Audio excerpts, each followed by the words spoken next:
Muy buenas tardes a todos. Yo soy el doctor Mario Ortega, estoy acompañado por el doctor Enrique García.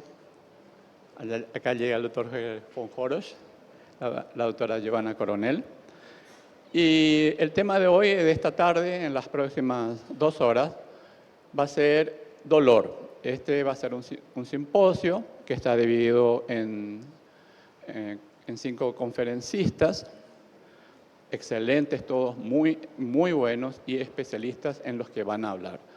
Algunas cosas van a tocar diferentes facetas del dolor y les voy a ir presentando a los expositores. Faltan todavía, sí, ahí la doctora Margarita acaba de llegar. Vamos a comenzar con ella. La doctora Margarita es reumatóloga, profesora de clínica médica de la primera cátedra del Hospital de Clínicas, miembro de la Academia de Medicina del Paraguay. Nos va a hablar de dolor en enfermedades autoinmunes e inflamatorias. La doctora Tania Caballero es especialista en medicina interna, también de neurología clínica, máster en electrodiagnóstico neurológico, tiene diplomatura en neurofisiología clínica y formación en electroencefalografía moderna. El tema de ella, nuevas tecnologías en el tratamiento del dolor, desde la neuromodulación hasta la terapia biológica. El tercer tema va a ser con el doctor Juan Carlos Sosa. El doctor es especialista en anestesiología, especialista en dolor.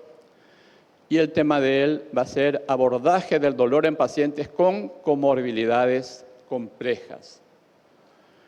Nuestra cuarta expositora es la doctora Diana Yurujan. Ella nos va a hablar de dolor en el contexto de enfermedades cardiovasculares, estrategias de tratamiento seguro. La doctora es especialista en medicina interna, en medicina familiar, magíster en gerencia y administración hospitalaria, es docente de la Universidad Católica y es miembro también de la Academia de Medicina del Paraguay. Y nuestro último expositor va a ser el doctor Fretes, Celso Fretes, gracias. Nos va a hablar de dolor crónico, de difícil manejo, que es la terapia multinodal. El doctor Fretes es profesor titular de la Facultad de Medicina de la Universidad Nacional de Asunción, fundador y director del Centro de Columna y Terapia del Dolor del Instituto Randall. Doctora Margarita.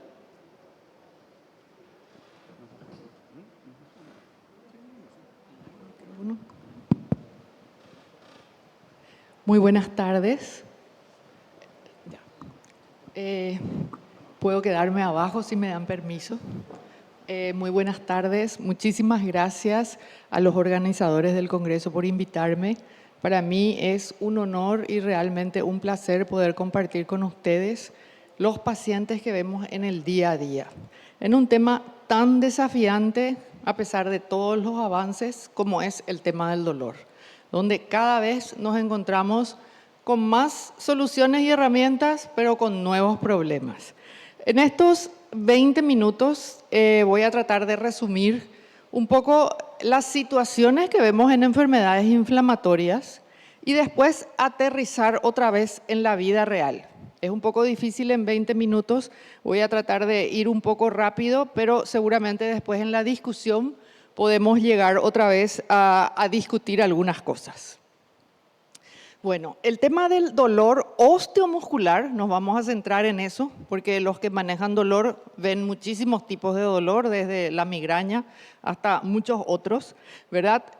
Bueno, es parte de la mayoría de las enfermedades autoinmunes, ¿verdad? Prácticamente no se salva ninguna, ¿verdad? Sin embargo, el significado clínico es totalmente diferente.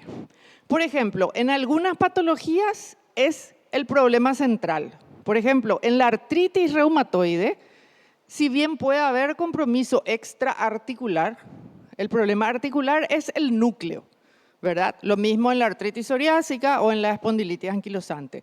Es cierto que puede haber un problema pulmonar en la artritis reumatoide o puede haber un problema también cardíaco en la espondilitis anquilosante, pero son casos a lo mejor menos del 20%. Nos centramos en el problema y en el dolor osteoarticular. Sin embargo, en otras patologías, el problema osteoarticular pasa a un segundo plano. Si hablamos de lupus o si hablamos de vasculitis, el problema articular no es vital, ¿verdad? Cuando hablamos de lupus, pensamos en una vasculitis renal, sistema nervioso, compromisos que pueden llevar a la muerte del paciente, como una plaquetopenia o un accidente cerebrovascular. Y, por supuesto, al paciente le duelen las articulaciones o le duelen los músculos, pero a veces tenemos que explicarle que ese no es el problema fundamental que tenemos que tratar, ¿verdad? En algunos casos, como en la tercera edad, al paciente le duele, pero a veces las comorbilidades son las que arriesgan la vida. El problema cardiovascular, el problema renal. Entonces, aquí otra vez es importante hacerle entender al paciente, vamos a preocuparnos por tu dolor, pero a veces hay que preocuparse por el dolor, pero explicarle al paciente que lo que es vital es otro tema, sin dejar de hacerle entender que estamos pensando en el dolor, ¿verdad? Que es lo que al paciente a veces le trae a la consulta. Bueno, y hagamos un pantallazo en las patologías. Bueno, dolor inflamatorio en la artritis reumatoidea. Y aquí, por supuesto, el diagnóstico rápido o temprano es fundamental, porque el proceso inflamatorio en 2 o 3 años deja secuela. Y cuando hay secuela, tenemos la inflamación por un lado y el daño por otro lado, ¿verdad? Y ya tenemos que tratar dos cosas y hacer el análisis. Lo que ahora le duele es una inflamación activa o lo que ahora le duele es una secuela de la inflamación activa, que vamos a analizar un poco más adelante, ¿verdad? Bueno, entonces, allí lo importante, y dicen todas las guías, diagnostico artritis reumatoide y el primer día poner tratamiento de fondo. ¿Cuál es el tratamiento de fondo? Gracias a Dios en el primer mundo y en todos lados seguimos con metotrexato. Solo se refiere a iniciar solamente metotrexato o con leflunomida y otros menos potentes. Pero si llegamos a tiempo, si empezamos el tratamiento en los primeros 6 meses, metotrexato, leflunomida siguen siendo excelentes medicamentos. Siguen siendo. El problema es que a veces llegamos tarde, llegamos 2 años después, 3 años después, y ahí, por supuesto, ya probablemente no sean suficientes. Pero es súper importante que todos los pacientes que ven pacientes con dolores articulares se atrevan a poner metotrexato, se atrevan a ponerle leflunomida. Son drogas nobles, tienen 30, 40, 50 años de uso y pueden hacer realmente que cambie el futuro de esas pacientes, ¿verdad? Si hay contraindicaciones, se puede empezar con otras medicaciones, un biológico, un inhibidor de las JAK, son realmente moléculas muy prometedoras, tofacitinib, tofacitinib o upadacitinib, que son pastillas. Y dentro de poco se van a poder preparar a muy bajo costo. O sea, acuérdense de mí que tienen mucho futuro porque van a ser económicas.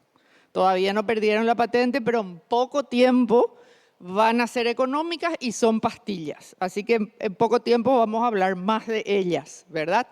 Bueno, y siempre como puente el AINE, el corticoide y los analgésicos. Y ahí es donde realmente el paciente siente que el corticoide actúa en 48 horas, que le mejora un montón y a veces no le explicamos que esa es como que la bomba atómica. Mejora muchísimo, pero no cambia la progresión. Y cuando le damos el corticoide tenemos que explicarle, mira, yo con esto te saco el dolor, va a durar 1 semana, 2 semanas, y vos volvés a tomar y te va a volver a pasar el dolor, pero la enfermedad va a seguir destruyendo tus articulaciones. Y esa cantinela o ese rezo hay que decirle cada vez que le recetamos corticoides. Es barato, se consigue sin receta, o sea, el corticoide es lo máximo para el paciente. Pero acuérdense que no va a cambiar el futuro, va a seguir la destrucción. Y bueno, explicarle al paciente que anda re bien, pero no frena la enfermedad, ¿verdad? Y que podemos usar, por supuesto, un tiempo y cada tanto como salvataje, ¿verdad? Y siempre, por supuesto, si podemos, terapia física y rehabilitación. Un poco para citar, no vamos a entrar en eso, ¿verdad? Lo que queremos y lo que sería ideal, y por supuesto que no podemos lograr en Paraguay, es que le pongamos una medicación, metotrexato, leflunomida. A las 6 semanas le citemos, no es suficiente, le aumentamos la dosis, le agregamos otra cosa. No es suficiente, le ponemos un biológico. En Paraguay tenemos 5 anti-TNF. ¿Cuáles son esos? Etanercept, adalimumab, golimumab. Por suerte, IPS tiene desde el 2000 y ahora el Ministerio hace algunos años tiene. Ahora mismo no tiene, pero estuvo teniendo bastante bien por varios años. Y si me dicen ahora costos, si el paciente tiene que comprar, evidentemente es caro, pero para darles una idea, un anti-TNF está costando 4 millones. Y en Argentina, un inhibidor de la JAK, que es una pastillita, está costando más o menos 2 millones por mes. Bueno, o sea, de repente no es tan imposible y de repente un paciente que puede dejar de trabajar por culpa de la artritis o va a llegar a una prótesis de rodilla, hay que hablar con el paciente, ¿verdad? Digo nomás que ya no son medicamentos imposibles, ¿verdad? Y que la enfermedad puede dejarle en silla de ruedas. O sea, que son cosas que ya tenemos que ir pensando que se van volviendo accesibles. Otras opciones, les comento porque no nos sirve para todo. En Paraguay tenemos también anti-interleuquina 6 que se llama tocilizumab, abatacept no hay en Paraguay, rituximab sí, inhibidores de la JAK, estas que le digo que son pastillitas, que ya hay por 2 millones en Argentina y otras más caras. Y cuando el paciente anda bien, le dejamos ese tratamiento, pero cada tanto hay recaídas. Cuando hay recaídas, primero vemos, ¿verdad? Tuvo un cuadro infeccioso que le hace doler todo. Estuvo trabajando muchísimo, donde a cualquiera le duele todo. Le damos 2 o 3 semanas y si después sigue, vemos que tenemos que cambiar, ¿verdad? Y sabemos que si no alcanzamos la remisión, va a ir apareciendo daño. Bueno, acá les pongo para que no sea solo teoría, ¿verdad? Pero acá lo que les dije está en todo el cuadro. Esta es la recomendación europea del 2022 y dice más o menos lo que hablamos. En resumen, los pasos, que son más o menos así, y recomendaciones. En resumen, una recomendación es lo ideal. Y otra vez dice al final, vos podés hacer lo que tenés a mano. Si tu hospital no tiene la opción A, usa la opción B. Si tu hospital no tiene la opción B, usa la opción C. Y si tu paciente puede conseguir D, y vos escribí en la historia, no hay A, no hay B, uso C. ¿Entienden? O sea, todo es lógica y todo es sentido común. No tenemos que decir, no hay yo no uso. Porque no hay la primera opción, yo no uso. O sea, usamos lo que hay. En Paraguay hay rituximab, usamos rituximab aunque esté en tercera escala. ¿Entienden? O sea, acá no hay que ser escuelista, hay que ser pacientista. Y eso es lógico en cualquier lugar del mundo. En cualquier lugar del mundo, ¿sí? Bueno, un poquito pasamos a la artritis psoriásica y a la espondilitis anquilosante. Son muy parecidas, hay muy pocas diferencias. Uno es que estos cuadros, en la artritis psoriásica sobre todo, a veces son episódicos, a veces no, es como la artritis reumatoide que cuando empezó ya sigue. Que la artritis reumatoide remita sola es casi imposible. Algo tenemos que hacer y por eso las guías dicen, empezó y el día que hiciste el diagnóstico le tenés que tratar. En cambio, la artritis psoriásica y la espondilitis a veces dan un cuadro, un pusé, después desaparecen y vuelve a recaer en un tiempo. Entonces se permite un tratamiento con AINES o glucocorticoides orales, por ejemplo, 2, 4 a 6 semanas. Y si en ese tiempo no hay respuesta, hay una diferenciación importante. En estas patologías tenemos un compromiso axial que es sacroiliacas, lumbares y columnas. Ese no responde a metotrexato leflunomida. En ese de balde le vamos a poner metotrexato leflunomida. Cuando el paciente no tiene opción, a veces le ponemos igual, pero en realidad ya se vio que no anda, ¿verdad? Y ahí le tenemos que mandar o al ministerio o a IPS o hacer recurso de amparo, porque no va a andar. Y ahí hay que empezar un biológico, ¿verdad? Y en las partes periféricas, rodilla, tobillo, mano, sí anda metotrexato leflunomida. Y podemos usar lo mismo que usamos en AR. Una diferencia, no voy a citar todo, pero solo los anti-interleuquina 6 que les puse en AR no andan en psoriasis ni espondilitis anquilosante. Después el resto anda igual. Y si hay una recaída, también hacemos una prueba corta con AINES o corticoides. Y si no responde en 4 a 6 semanas, cambiamos el tratamiento. Entonces, realmente acá se parecen mucho. Y también les pongo el cuadro para ver la bibliografía. Esta es del 2023, pero así mismo es el sentido común. Te vas escalando y usás lo que hay, ¿verdad? Si tu hospital tiene tal cosa, usás lo que tiene tal cosa. Y si tu paciente consiguió el último de la cadena y no tenés el segundo, y usás lo que consiguió el paciente. Ponés nomás en la historia, no tengo A, B, C, D, uso E, ¿verdad? Para que legalmente te cubras, ¿verdad? Bueno, y pasamos ahora a otra historia, pero que es súper importante explicarle al paciente. En las colagenopatías, lupus, Sjögren, vasculitis, las artritis son muy frecuentes. De hecho, hacemos el diagnóstico porque tienen dolores articulares, tienen lesiones cutáneas, etc. Pero rara vez son erosivas. La artritis del lupus rarísima vez parece a R, y ahí se llama rupus, y rarísima vez tiene una forma que es muy deformante, sin erosiones, que se llama Yakut. Y en el 90% de los casos le duele, pero no erosiona. Entonces, la urgencia es totalmente diferente. El dolor articular en las colagenopatías es de manejo totalmente conservador. Totalmente conservador.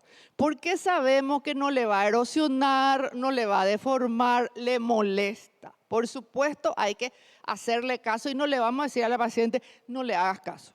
Eso por supuesto que no le podemos decir. Pero en nuestro interior no vamos a poner un tratamiento agresivo por la artritis lúpica, porque esa no es erosiva. Ahora, ¿cómo se maneja? Normalmente hacemos ese cuadro que se llama SLEDAI, ¿se acuerdan? ¿Verdad? Que no les voy a complicar con eso, pero sumamos todos los puntos. ¿Cómo está la piel? ¿Cómo está el riñón? ¿Cómo está el complemento? ¿Cómo está el DNA? Y en base a eso elegimos el tratamiento. Por supuesto, si hay compromiso renal, el tratamiento va a ser agresivo. Si hay compromiso neurológico, el tratamiento va a ser agresivo. Si el motivo es más piel y articulaciones, vamos a usar los clásicos: hidroxicloroquina, metotrexato, leflunomida. Y si hay otros compromisos, vamos a ir a ciclofosfamida, rituximab, etc. Pero más nos vamos a basar en los índices de actividad complejos, no solo en la articulación. Sí, 5 minutos, dale. Bueno, entonces acá este concepto para el médico, pero nunca quitarle la importancia al paciente de su dolor. Perdón, seguimos. Este es un diagnóstico que nos equivocamos y que quiero insistir. Miren acá primero, es polimialgia reumática. Polimialgia reumática empieza a los 50, ¿se acuerdan? Con dolor de hombro, dolor de pelvis, ¿verdad? Pero ¿qué pasa? A los 50, 60, todos ya tuvimos tendinitis de un manguito y trocanteritis. Y lógico, se va a su médico, a su traumatólogo, se le pone corticoide. Lógico, es sentido común nomás. Y no miramos si tenía eritroalta, PCR alta. A la tercera, cuarta inyección, que el paciente no mejora y se va deteriorando, ¿verdad?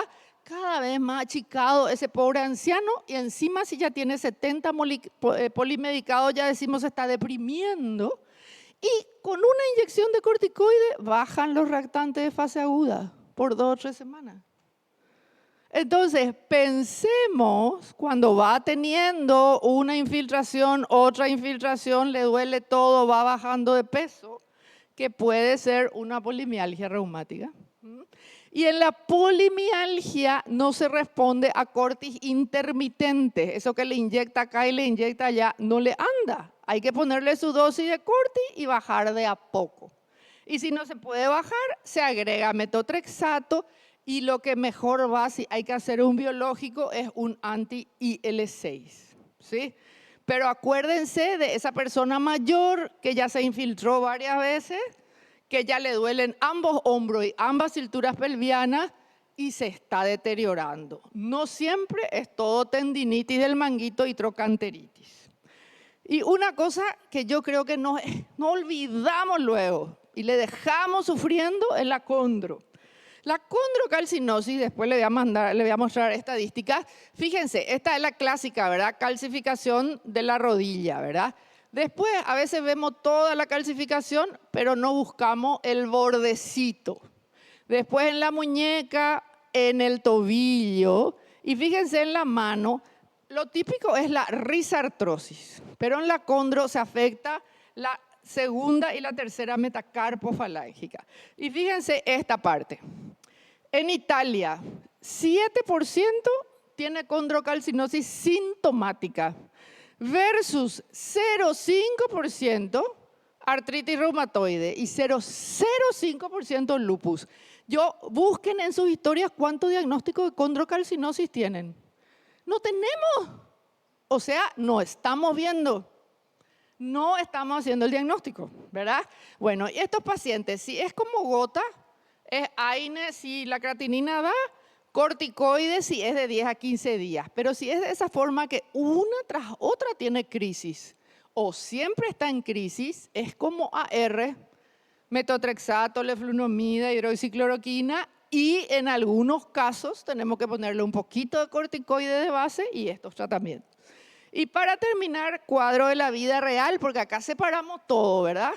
Pero bueno, mujer de 59 años, tiene una artritis desde los 26, prótesis de rodilla derecha, valgo de rodilla izquierda que se le va hacia afuera, el pie izquierdo plano reumático, eso que se aplanó y se va hacia afuera, sinovitis, carpo, metacarpo falángica con dolor y calor local. ¿Pero por qué ella viene?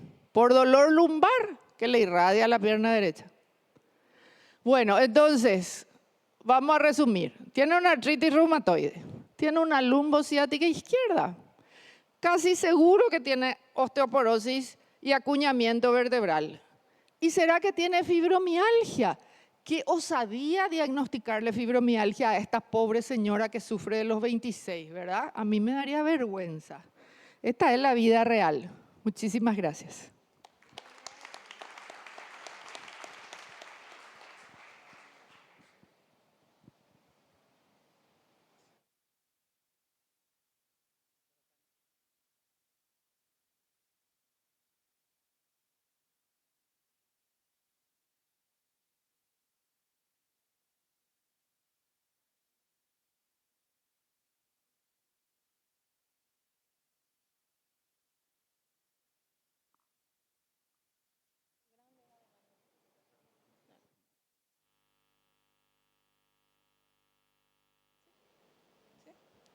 Bueno, buenas tardes. Un gusto compartir con todos los colegas presentes, con gente con tanta experiencia en dolor. Hoy vamos a tratar las nuevas tecnologías en el tratamiento de dolor y vamos a hacer un abordaje general, sobre todo hablando de temas como la neuromodulación, algunos puntos de terapias biológicas y algunas perspectivas futuras. Bueno, lo que nos reúne hoy acá, que es el dolor, que es el motivo más frecuente en cualquier consultorio, hoy en día con un 30% inclusive en población mundial de dolor crónico definido como un dolor más de 3 meses.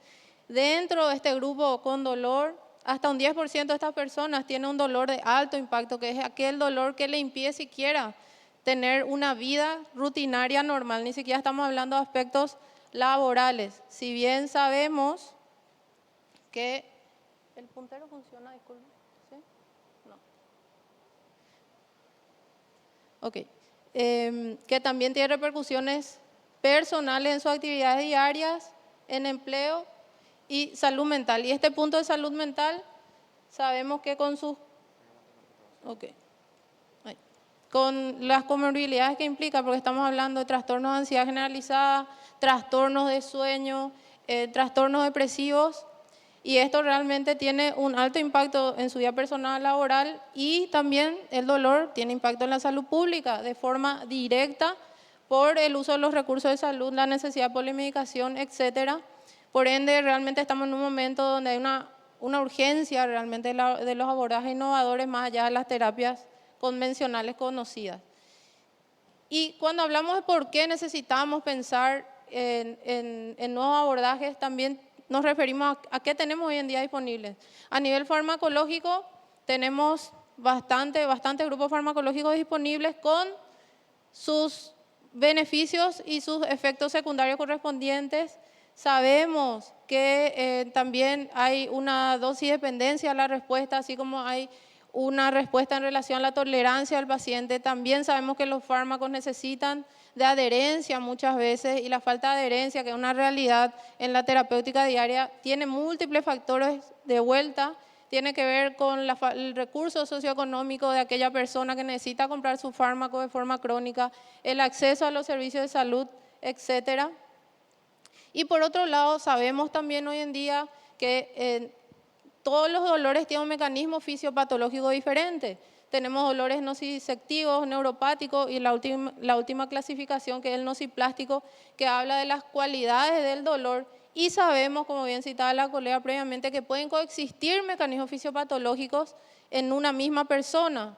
Por ende, muchas veces un solo fármaco no puede solucionar todos los aristas del dolor de aquella persona. Y luego tenemos todas las moléculas encargadas de la fisiopatología, que cada vez se conocen más receptores, más moléculas, y por ende vemos la complejidad del dolor, ¿sí?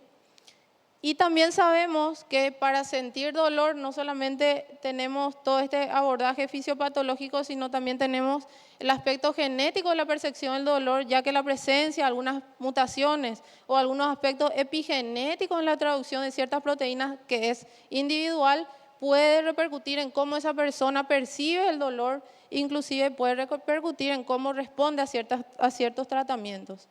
Entonces, desde que se descubrió la aspirina hasta hoy en día, llegamos en este punto donde tenemos terapias disponibles, no opiáceos, fármacos no opiáceos, opiáceos, y las terapias físicas, psicoterapia, todo lo que llamamos hoy en día como un abordaje multimodal del dolor, que es como debemos abordarlo realmente, y empiezan a gestarse terapias más innovadoras. Entre ellos tenemos la neuromodulación, las terapias génicas, los anticuerpos monoclonales, las células madre, etcétera.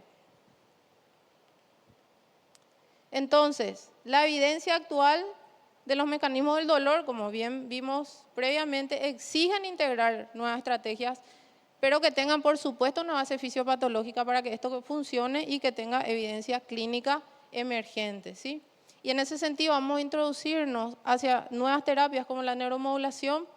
Y primero tenemos que conceptualizar esto y entender que la neuromodulación, y esto está regido por el concepto de la Sociedad Internacional de Neuromodulación, es definida como un campo de la ciencia y la medicina y la bioingeniería que abarca tecnologías implantables y no implantables, que pueden tener conducciones eléctricas o químicas y que tienen impacto en las interfaces neuronales. Es decir, afectan las redes neuronales de forma invasiva como no invasiva.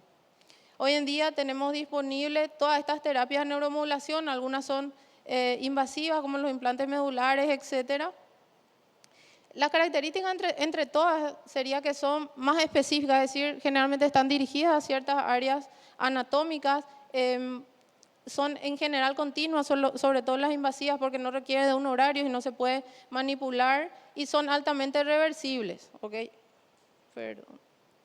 La reversibilidad es algo muy importante porque si es que hay un efecto secundario de estas terapias, se puede programar o reprogramar el equipo o directamente retirar con respuesta favorable e inmediata a aquello que no le benefició al paciente. Nosotros vamos a enfocarnos en lo que son las terapias de neuromodulación no invasivas, que son el área donde realmente me desenvuelvo actualmente. Y cuando hablamos de neuromodulación no invasiva, estamos hablando de estimulación magnética transcraneal y la estimulación directa a corriente continua.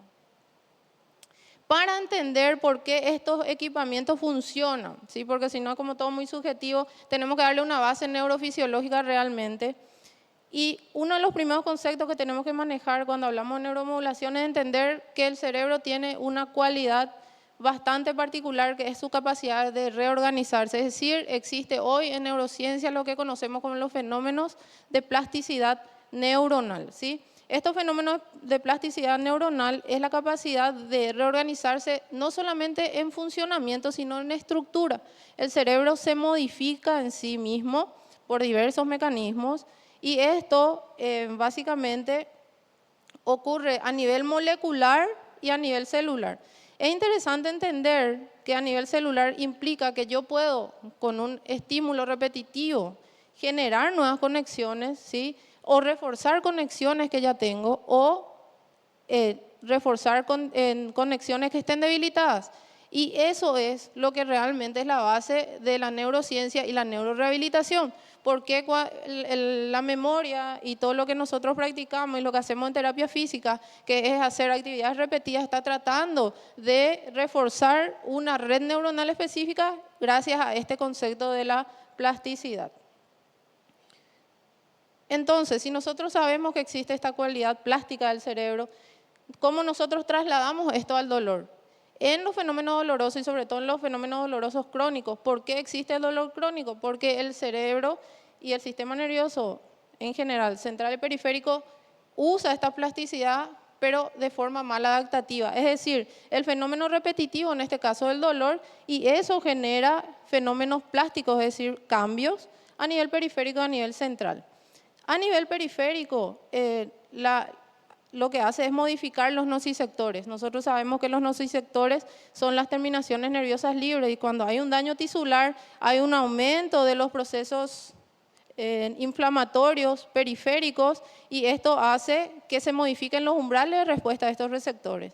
Si esto se perpetúa en el tiempo, empieza a gestarse todo lo que ocurre a nivel central, que son los fenómenos de sensibilización central, que vamos a ir hablando más adelante. Y lo primero que ocurre es que el ganglio y la raíz dorsal también es más fácilmente excitable y luego a nivel central estos cambios de excitabilidad además producen fenómenos inflamatorios.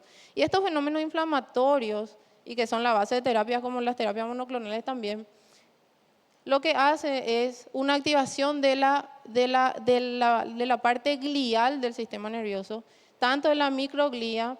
Y esto está demostrado que lo que genera además es que necesito menos estímulo para generar la misma calidad de dolor en una persona. Entonces, los fenómenos de sensibilización central lo que produce básicamente es que una neurona sensibilizada necesita menos estímulo para descargar. Y esto es lo que explica la perpetuación de ciertos fenómenos dolorosos, como la alodinia, por ejemplo. Es decir, un estímulo no doloroso es suficiente para descargar la neurona y genera dolor. Lo otro que se modifica es la capacidad que tiene el propio individuo de inhibir los fenómenos dolorosos, que es lo que se denomina regulación endógena del dolor. Y estos fenómenos se modifican por el sistema nervioso sensibilizado. Recordemos que esta vía necesita serotonina, noradrenalina y demás, y es la base de las terapias farmacológicas que usamos en dolor crónico, porque usamos antidepresivos y demás. Es porque queremos facilitar estos fenómenos. Y a nivel central ocurre el fenómeno de sensibilización, y esto está demostrado por resonancia funcional.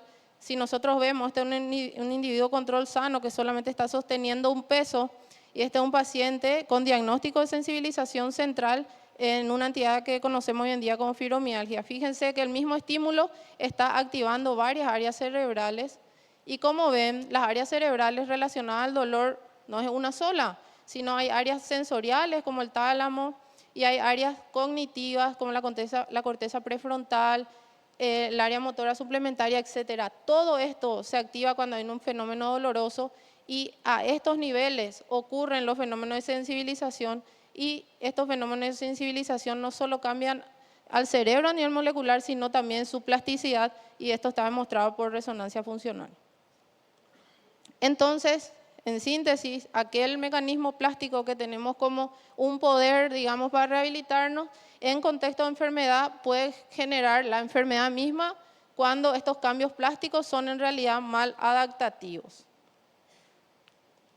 Dicho esto, entonces, si yo tengo un cerebro plástico, si yo sé que ocurren fenómenos de sensibilización central que modifican los umbrales, y yo sé que la forma que se comunica el sistema nervioso central es a través de los potenciales de acción, podemos utilizar terapias que modulen estos umbrales dependiendo de lo que necesite, ya sea a favor, despolarizando o hiperpolarizando para disminuir una función. Como nosotros vamos a hablar solamente de dolor, no me voy a extender mucho en esto porque lo que nosotros generalmente utilizamos para la mejoría de los pacientes son estímulos excitatorios.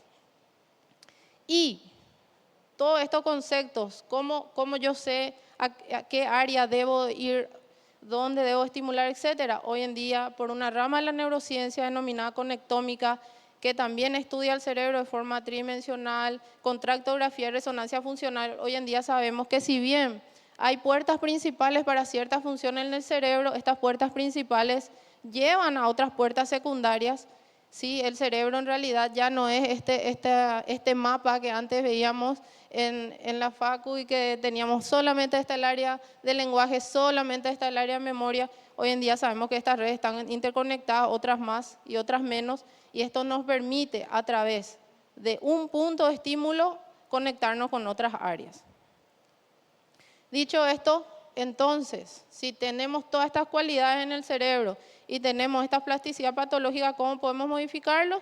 Dijimos que podemos modificar a través de umbrales. ¿Cómo cambiamos los umbrales? Podemos cambiarlos a través de estímulos externos e internos. Nosotros vamos a hablar de los estímulos externos y en ese contexto tenemos lo que es la estimulación magnética transcraneal, que el estímulo que utiliza son campos magnéticos, ¿sí? Y estos campos magnéticos a través de la corteza y dependiendo de la frecuencia de estímulo yo puedo potenciar o inhibir redes neuronales.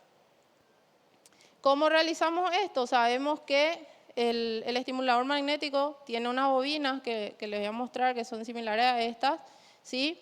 Y estas bobinas tienen un cable de cobre adentro por el cual circula corriente y por la ley electromagnética de Faraday sabemos que cuando hay una circulación de corriente en un área tangencial hay campo magnético, que es lo mismo que el mismo concepto de resonancia y demás, ¿sí?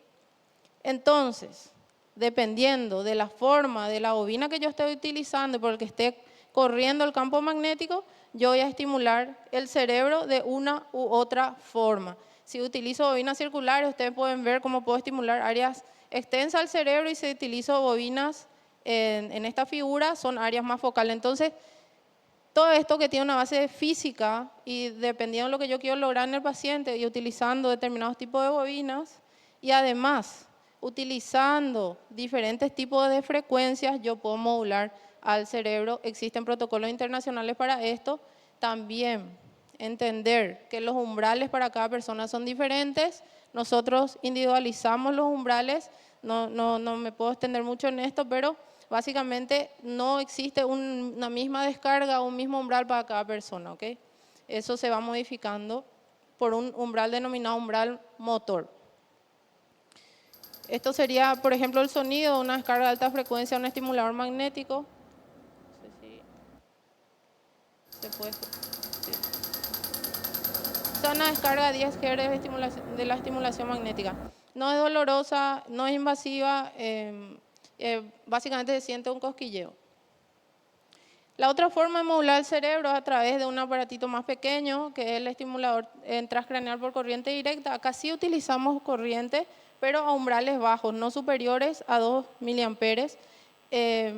¿Cuál sería la diferencia con respecto al estimulador magnético? Primero, que es más pequeño, por supuesto, nos permite hacer otros tipos de terapias un poco diferentes, tal vez cuestiones de costo también, pero fisiopatológicamente entender que el estimulador magnético sí despolariza la membrana y el estimulador de corriente no tiene la capacidad de generar despolarización, sino más bien genera fenómenos de facilitación, ¿sí? Entonces hay circunstancias donde no podemos utilizar el estimulador magnético y sí podemos utilizar el estimulador de corriente directa. No es doloroso y tampoco el paciente percibe ningún estímulo durante la terapia. Finalmente, todo esto genera cambios positivos a nivel de las redes neuronales, aumentando el flujo sanguíneo, favoreciendo las conexiones en todas las áreas que hemos visto en la resonancia funcional, favoreciendo los fenómenos plásticos pero positivos y modulando la actividad. Esos serían los resultados a nivel científico de estas terapias de neuromodulación. A nivel de evidencia, hay amplia evidencia. Yo traigo, digamos, un resumen de lo que es la Sociedad de Neurofisiología a nivel internacional y sobre todo basándonos en el estimulador magnético, hoy en día tiene nivel de evidencia A, sobre todo para el dolor neuropático, siendo el dolor neuropático ya sea periférico o central, por ejemplo, un dolor por ACV. Y en cuanto a las guías relacionadas a la estimulación de corriente, y siempre basándonos en la del dolor, tenemos niveles de evidencia para dolor neuropático, fibromialgia y migraña en nivel de evidencia clase B. En enfermedades como la fibromialgia, los fenómenos de sensibilización central, ambas terapias están bastante estudiadas y bastante avaladas, con mejoría en los niveles del umbral del dolor, en los test de catastrofismo y de calidad de vida, en los estímulos tanto de la corteza como en el área prefrontal. Para terminar, mencionar entonces la neuromodulación y luego las terapias monoclonales que hoy en día cada vez están siendo más estudiadas. La ventaja es que como son inmunoglobulinas y están orientadas a un diana concreto, pueden ser más específicas y segundo, por la fisiopatología del dolor que hemos visto, hay amplia gama de target terapéutico para estas terapias. Múltiples. Han sido estudiadas en osteoartritis, en dolor lumbar crónico, en artritis reumatoidea, como mencionó la doctora, en migraña también. Y en migraña, por suerte, digamos, tenemos que el receptor del gen relacionado a la calcitonina está tan ampliamente distribuido que por suerte tenemos terapias monoclonales que inciden sobre este receptor y la ventaja es que están disponibles no directamente en Paraguay, pero sí en la región y están indicadas estas terapias en pacientes que han tenido migraña con fallo de 3 preventivos y uno de esos preventivos tuvo que haber sido la toxina botulínica para poder indicarlo, ¿sí? Y por último mencionar lo de las células madres, que las células madres en el dolor es un campo en estudio, sobre todo aquellas células madres mesenquimales que se obtienen a través de liposucción. El problema está en que hay que cultivar estas células y demás, pero están estudiadas en procesos artríticos de rodilla, también dolor neuropático y enfermedad de los discos intervertebrales. ¿Qué esperamos en el futuro? Bastante, como le mencioné, por la cuestión del polimorfismo genético, la expresión. Hay estudios donde se está estudiando si una persona tiene cierto gen para ir directamente a una terapia génica, sobre todo en pacientes con dolor crónico. También, por supuesto, la inteligencia artificial está generando modelos predictivos, también modelos de monitorización telemática donde el médico puede ver el perfil del dolor del paciente a través de su frecuencia cardíaca, la presión durante el día y modificar inclusive la dosis de fármaco por vía telemática que está recibiendo ese paciente. Así que la inteligencia artificial va a estar vigente de seguro en todos estos modelos y procesos de monitoreo dinámico en estos pacientes, ¿sí? Bueno, básicamente entender que hay una transformación en el manejo del dolor más allá de todo lo que conocemos desde el punto de vista farmacológico a través de la neuromodulación y las terapias biológicas. Es importante por todo este trayecto que hemos recorrido integrar las especialidades de dolor, neurología, inmunología, por supuesto rehabilitación y que el futuro del tratamiento por las terapias génicas que son bastante prometedoras van a ser cada vez más personalizadas. Y bueno, más allá de todo lo que nos viene en el futuro y todo lo que es en la ciencia y sus avances, no olvidar que el dolor es un proceso también en donde nosotros tenemos que estar al lado del paciente de forma humanizada, ¿sí? Es importante ese acompañamiento, sobre todo para nuestros pacientes que sufren dolor crónico, que muchas veces necesitan mucha empatía de nuestra parte. Gracias.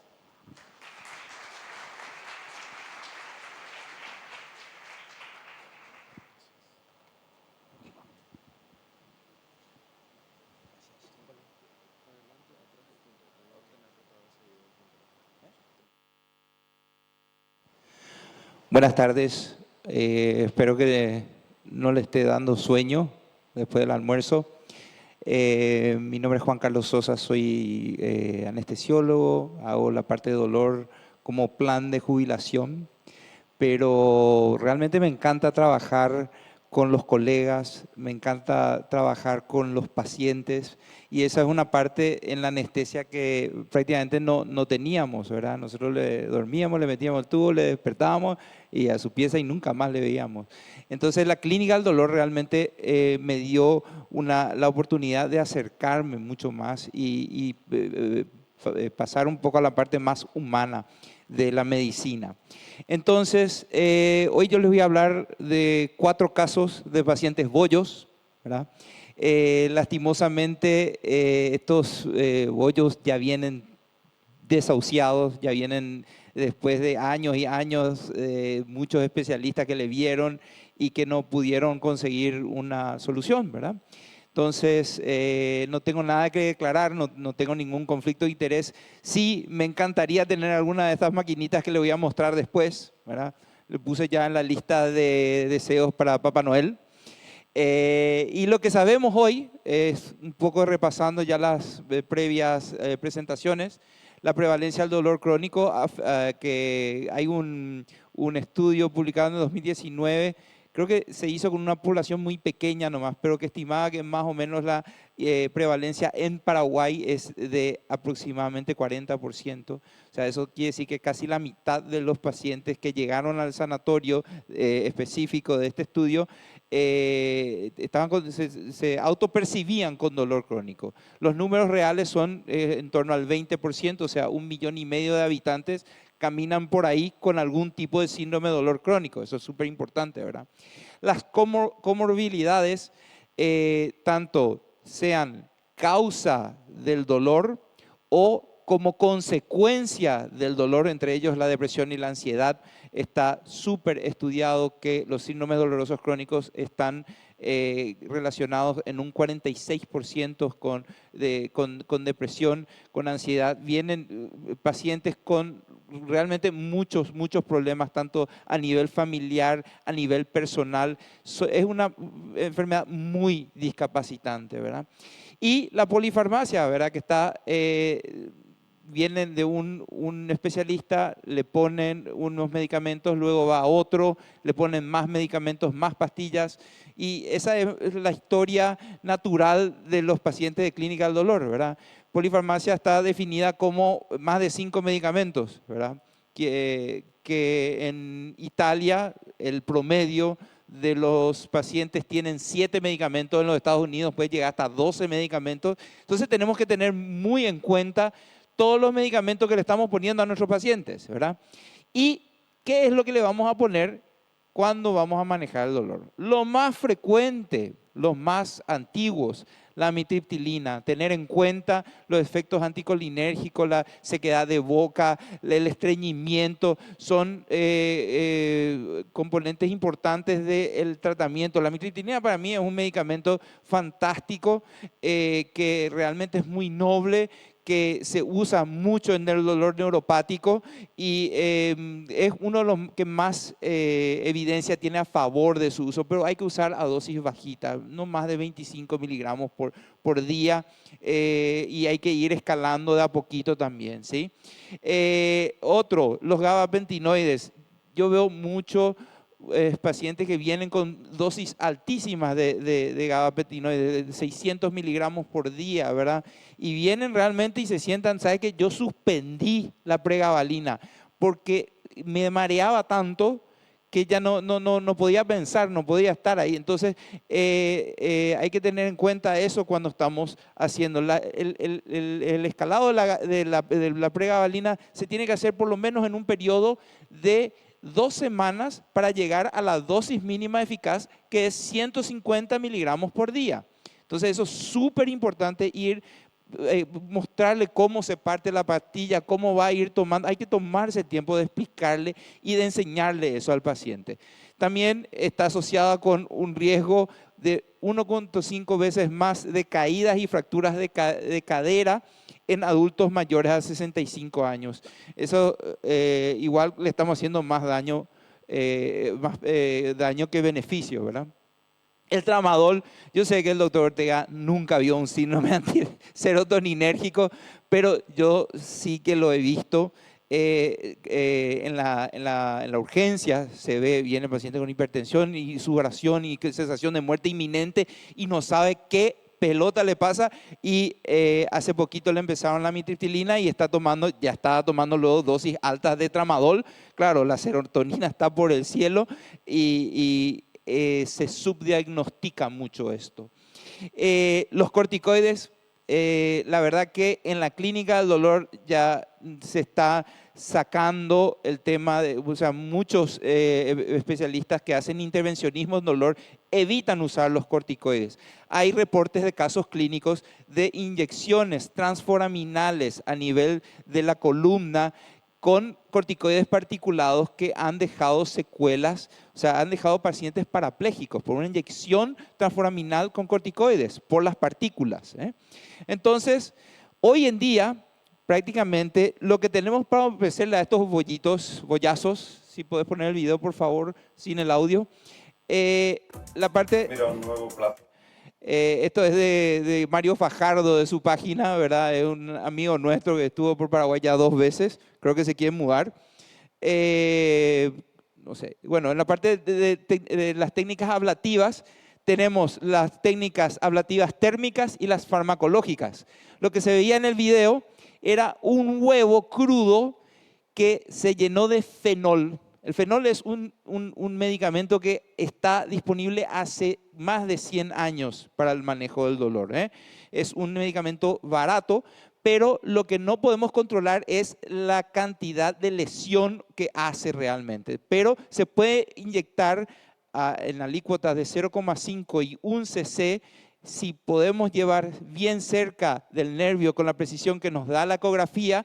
Es un aliado bueno, bonito y barato, ¿sí? En cuanto a los tratamientos ablativos térmicos, podemos usar el calor por medio de la radiofrecuencia o el frío por medio de la crioterapia. Los dos tienen la misma función, desnaturalizar al nervio para interrumpir la transmisión del dolor. Entonces, la medicina regenerativa tarda mucho tiempo en hacer efecto. Muchas veces estos pacientes, como le había dicho, están desahuciados, entonces no van a esperar esos 6 meses o el año para que su plasma rico en plaquetas haga efecto. Y muchas veces ya están pasados de roscas, ¿sí? El primer caso, con nuestros amigos los traumatólogos, ¿verdad? No sé si se acuerdan del videito ese de "There's a fracture, I need to fix it". El traumatólogo solamente piensa en operar.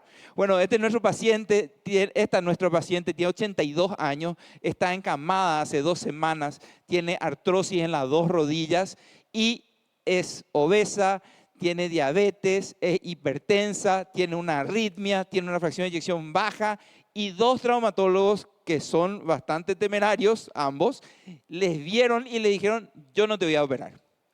¿Qué le podemos ofrecer? Coxips, no le va, una artritis grado 4 con derrame, no le vamos a ayudar mucho ahí, ¿verdad?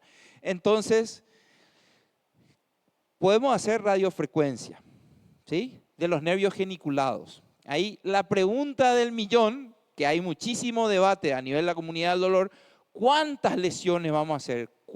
¿A qué nivel vamos a hacer? El superomedial, el inferomedial, el superolateral, el inferolateral, el infrapatelar. ¿Cuántos nervios geniculados lo que hay? ¿Verdad? Entonces, la otra pregunta también es: ¿hacemos una lesión convencional con radiofrecuencia monopolar 80 grados centígrados por 2 minutos en cada nervio? o hacemos una lesión bipolar entre dos agujas que haga tipo un trayecto en palizada, se llama, ¿sí? Para poder cubrir la mayor cantidad de nervios geniculados en ese trayecto. Bueno, este trabajo, esta es prácticamente, o sea, la imagen en rayos X, donde se colocan las agujas, ¿verdad? Estos son dos lesiones en los nervios geniculados superiores, tanto medial como lateral. La aguja va bien cerca del periósteo para poder quemar dónde están los nervios geniculados. Y bueno, el lado, quiero aumentar un poco la complejidad de esto. Ahí está el QR si quieren bajar la referencia. Este es un trabajo muy lindo de John Tran y Philip Penn, que son referencias en anestesiología y medicina del dolor, que muestra lo que hicieron ellos: disecaron un número X de cadáveres y rutearon todos los nervios geniculados, todas las ramas. Cada color que ustedes ven aquí tiene su, cada color que ustedes ven aquí es un solo nervio. Y fíjense la variabilidad, cada rayita en cada color que tenía los cadáveres. Entonces, según los estudios, el nervio superior, el genicular superolateral, tiene que estar en algún lugar de aquí, entre el cuerpo y el cóndilo. Entonces, con rayos X, esto es imposible de ver realmente. Con ecografía, a veces lo que se ve es la arteria genicular, pero incluso así no se puede determinar bien dónde realmente está pasando este nervio amarillito, que es el supralateral, ¿verdad? Entonces, la tendencia es de cubrir la mayor cantidad posible de espacio para tener mayor posibilidades de pillar el nervio. ¿Está? Bueno, radiofrecuencia, eso es, ¿sí? La radiofrecuencia convencional te da una lesión de 0,2 a 0,5 milímetros de diámetro. Claro, si esto tiene 2 centímetros o 3 centímetros, yo tengo que ir sacando la aguja y haciendo una lesión cada vez. No, agarro una aguja, la coloco a 2 centímetros de la otra y quemo todo eso. La radiofrecuencia, quemar es, en el buen sentido de la palabra, ¿verdad? Quemar esa zona del periósteo por donde pasan los nervios, y así desconectaríamos la sensibilidad del dolor. La radiofrecuencia es como el electrobisturí, ¿verdad? ¿Qué pasa si esta paciente es un poquitito más bollo y tiene un marcapaso, ¿verdad? Podemos usar radiofrecuencia, podemos usar electrobisturí. La mayoría sabe que tiene que programarse el marcapaso a un modo asincrónico, o si es un resincro, otra vez ya es más bollo otra vez, ¿verdad? Bueno, tenemos también la posibilidad, este es el primer dispositivo de crioablación, o sea, en vez de usar calor, usamos frío a menos 70 grados para poder hacer la misma lesión en el nervio, ¿verdad? El video a la izquierda puede ser, por favor. La lesión se produce mediante una pelotita de hielo, como pueden ver ahí. Tiene más o menos medio centímetro a 0,75, ¿sí? Y lo que hace es, con el óxido nitroso, circula dentro de la sonda. Esta es una sonda de 14G, y al producirse esa pelotita de hielo dentro del tejido, neutraliza la sensibilidad de los nervios geniculados. Y esto es lo que le quiero pedir a Papá Noel por Navidad. Siguiente. Acá esta sonda, porque esta es el pain blocker, es de Epimed, que lleva ya 30 años en el mercado, y la gente de Metrum Cryoflex está desarrollando esta sonda nueva, que tiene ya 2 centímetros. O sea, vos metés la sonda una sola vez y ya liquidás todos los nervios al mismo tiempo. ¿Está? Entonces, a esta señora lo que hicimos fue radiofrecuencia bipolar de ambas rodillas, se fue a su casa sin problema. Ningún medicamento se le agregó, ningún medicamento. Entonces, segundo caso, paciente de 86 años, viene por una lumbociatalgia, obeso, una señora que venía en silla de ruedas, hace 2 semanas que estaba en la cama, tenía como antecedentes una trombosis venosa profunda y un TEP que estuvo en terapia el año pasado, ¿verdad? Y tiene una resonancia que habla de una espalda hecha triza, ¿verdad? Patología degenerativa de la columna. Le hacemos, por supuesto, la cantidad de medicamentos que estaba tomando, le hacemos, aquí por favor el video, inyecciones transforaminales con corticoides, puede ser una opción, pero ¿cuáles son los niveles, verdad? Entonces nosotros lo que hicimos fue optar por una epidurografía. Se entra por el canal sacro, se inyecta contraste y se ve todo esto que ustedes ven aquí, todo eso, esas patitas. Ahí abajo ven una agujita, ahí está. Ahí abajo se ve la agujita entrando por el hiato sacro. Estas son las raíces L5, S1, L4, L5, L3, L4. Y aquí, ahí hacia la derecha, sería o sea, a la izquierda de la pantalla, está nuestra culpable. Esa raíz no se ve, ¿verdad? Entonces había algo que estaba obstruyendo la salida de esa raíz. Con lo cual lo que optamos fue un procedimiento de RAX, ¿verdad? El procedimiento de RAX consiste en buscar, si se puede reproducir el video, acá, esta es una animación, buscar el nivel donde está siendo, o sea, la raíz del nervio que está siendo alterada por una inflamación, se entra por el hiato sacro y por medio de un catéter, que no es el catéter epidural convencional, sino que es un catéter navegable que podemos sacar por los agujeros sacros y administrar medicamentos cerca de la raíz sin comprometer tanto la dura madre como la integridad de la fibra nerviosa en sí, nos permite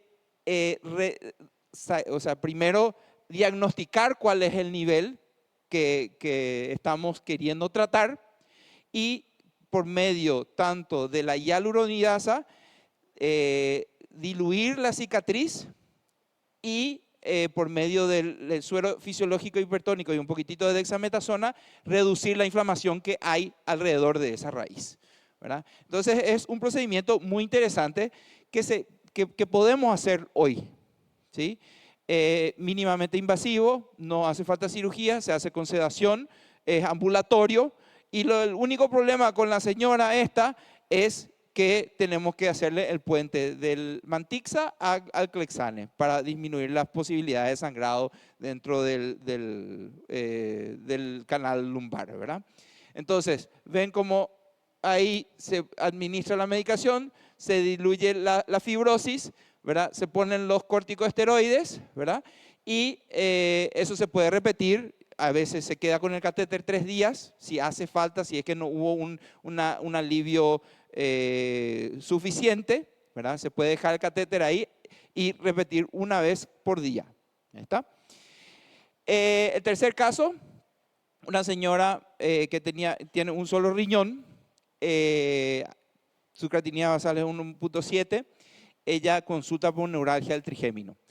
Empieza con el tratamiento con carbamazepina, que es el estándar de oro, responde parcialmente, pero después le pasan a oxcarbamazepina y hace una hiponatremia, hace una oligoanuria, empeora la función renal, desastre, pero así fue un problemón porque lo que más cuidaba ella en su vida era su riñón, ¿verdad?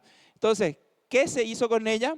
Bueno, el algoritmo para la neuralgia del trigémino, primero es diagnosticar correctamente. Si es un paciente joven, se puede intentar una descompresión microvascular. Si es un paciente mayor, se tiene que ir a lo menos invasivo, ya sea radiofrecuencia o compresión por balón. ¿Cómo se diagnostica la neuralgia del trigémino? Pues 6 preguntas. 1, si el paciente tiene, el dolor viene con ataques, ¿verdad? El tic doloroso, ¿verdad? El tic doloroso viene en ataques. Si esos ataques son cortos, si duran segundos a minutos. Si hay veces que es menos de un segundo esos ataques. Si esos ataques son del mismo lado, unilateral. Si los ataques ocurren en la región, ya sea B1, B2 o B3, del trigémino. Y si no está relacionado a síntomas autonómicos unilaterales, como ptosis, enrojecimiento del ojo, lagrimeo frecuente. Entonces, esta es una neuralgia del trigémino clásica, ¿verdad? Con la ventaja de que es en B3. Entonces, por medio de una agujita, podemos meternos al foramen oval o cerca de él, y como la única rama motora del trigémino es B3, podemos estimular, ¿verdad? Y fíjense cómo se puede estimular la rama del macetero, ¿sí? Y ahí se aplica la radiofrecuencia según un protocolo estandarizado, ¿verdad? Evitando siempre, evitando los efectos secundarios. Se hace es bastante progresivo, se está acabando el tiempo. Bueno, igual vamos a pasar nomás. Esta es otra posibilidad, si es que tenemos un nervio que está causando el síndrome doloroso, colocar un catéter de plexo, ¿sí? Este era un paciente diabético con síndrome de Bruce-Garland, nervio femoral, le dejamos un catéter de plexo y se le cambiaba su bomba elastomérica. Entonces el paciente tenía una anestésico local a baja concentración, a baja dosis, que le permitía caminar. Entonces esto le permitió controlar mejor su glicemia y reducir la cantidad de medicamentos que estaba usando. Y eso es 5 ml hora, esa es la velocidad, ¿verdad? Es muy, muy poquito, son súper seguras las bombas elastoméricas, ¿está? No necesitan, ¿cómo se llama? No necesitan mantenimiento, ¿verdad? Y te duran un poquitito más de 2 días, ¿está? Bueno, entonces el manejo en pacientes con comorbilidades complejas tiene que ser multidimensional y multidisciplinario. La integración debe ser de terapias farmacológicas y no farmacológicas, siempre tratando de reducir lo más posible los efectos secundarios, ¿está? Y sobre todo lo que estamos haciendo ahora, que sepan que existen estas terapias como para poder, yo creo que dentro de poco vamos a tener más cursos sobre bloqueos sencillos que se pueden realizar en el consultorio, o procedimientos que se puedan hacer a nivel ambulatorio para disminuir los requerimientos farmacológicos de los pacientes. Gracias, disculpen.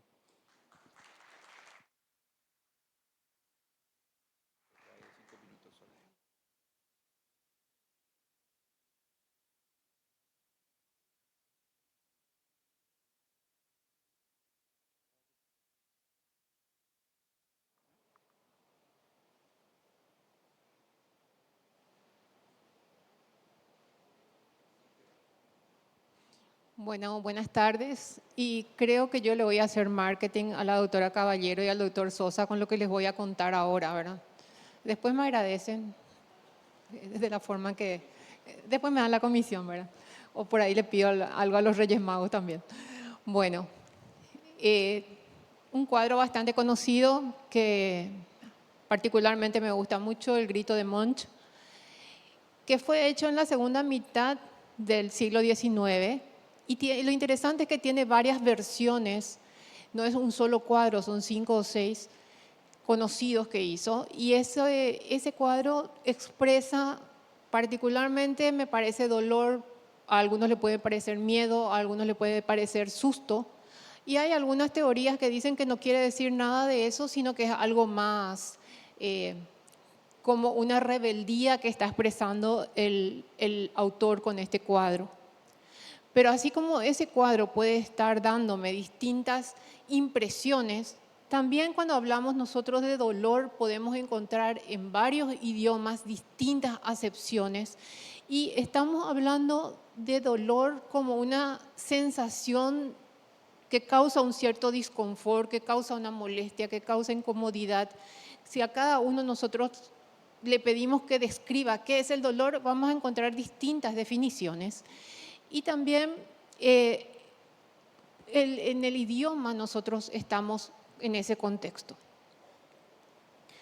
Así como nosotros estamos hablando de dolor, tenemos que considerar que el dolor tiene un aspecto biológico, psicológico y social muy importante y de muy alto impacto. No podemos estar normalizando la presencia del dolor en las distintas circunstancias clínicas. Como la doctora Margarita, a lo mejor ella nos puede contar y nos contó, ¿verdad? Un paciente con artritis reumatoide, ahí sí le va a doler nomás luego. Eso no puede ser considerado. Nuestro deber es ver que la paciente o que el paciente tenga una buena condición de vida. Y esa mejoría de la condición de vida va a hacer que el paciente pueda rehabilitarse, pueda tener una mejor adherencia al tratamiento y prevenir complicaciones que puedan estar acarreadas o emparejadas con el dolor en sí, no tratado. Pero el manejo del dolor tiene que ser un manejo integral y considerando la etiología, lo que había mencionado también la doctora Caballero, de ir viendo cuáles son las condiciones que están causando ese dolor, porque no todo tratamiento del dolor va a ser un tratamiento igual. Ella ya había mencionado el dolor crónico en adultos, que hicieron este relevamiento de datos realmente bastante grande, bastante importante, donde casi el 21% de la población presentaba un dolor crónico expresado por un dolor de más de 3 meses en forma continua en la misma zona. Y el dolor crónico de alto impacto, un 7% de personas que tienen ya discapacidad a consecuencia del dolor. Ahora piensen ustedes en nuestra vida real, ¿cuántos pacientes vemos que llegan apenas a la consulta, llegan con andadores, tienen que tener, o a veces ni llegan a la consulta porque no tienen quien les lleve, ¿verdad? Y en nuestro país realmente vemos lo poco amigable que es para una persona que tiene una discapacidad física y acarreada por el dolor. ¿Todos los dolores son iguales? No son iguales todos los dolores. Ya la doctora Caballero también había comentado. La fisiopatología es diferente, las vías son diferentes. Y como tal, tenemos distintos tipos de dolores, tenemos distintos tipos de tratamientos. No viene la misma pastillita para todo. El dolor nociceptivo, el dolor neuropático, el dolor psicógeno, que no es el dolor psicógeno, un DNB que le está dando el paciente, se figura que tiene dolor. El paciente tiene un dolor que es real para él, es un dolor que le ocasiona un sufrimiento y que por ende tiene que ser tomado en cuenta y con la mayor seriedad por todos nosotros. El dolor nociplástico también está considerado ahí y en estas vías, en estos tipos de dolor nosotros tenemos que estar concentrados en determinar cuál es el dolor que le está trayendo al paciente para poder hacer el tratamiento apropiado. Si es un dolor nociceptivo, donde el paciente puede tener un dolor visceral, un dolor somático. Si el paciente tiene un dolor neuropático, hay realmente alguna compresión nerviosa, es un síndrome del túnel carpiano, una neuropatía posherpética. ¿Dónde estamos parados realmente? Cuando nosotros hablamos del dolor, realmente tenemos que estar haciendo una buena semiología del dolor. Tenemos que ver ante qué dolor estamos, hacer una anamnesis detallada, cuándo comenzó, dónde duele, dónde queda la irradiación, hacia dónde va. Hacer la valoración del dolor. Esa valoración del dolor, hay distintas escalas, hay numéricas, hay visuales, la que nosotros queramos, pero tenemos que conviene familiarizarse con los tipos de escala y poder adaptar el tipo de escala a la realidad del paciente, cuál va a ser más fácil que este paciente interprete y nos pueda trasladar.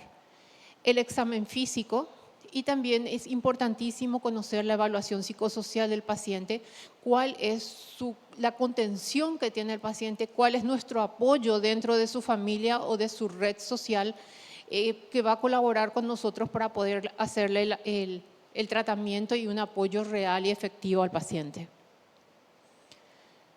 Tenemos que considerar un paciente con dolor Las crisis del dolor pueden exacerbar las afecciones cardiovasculares.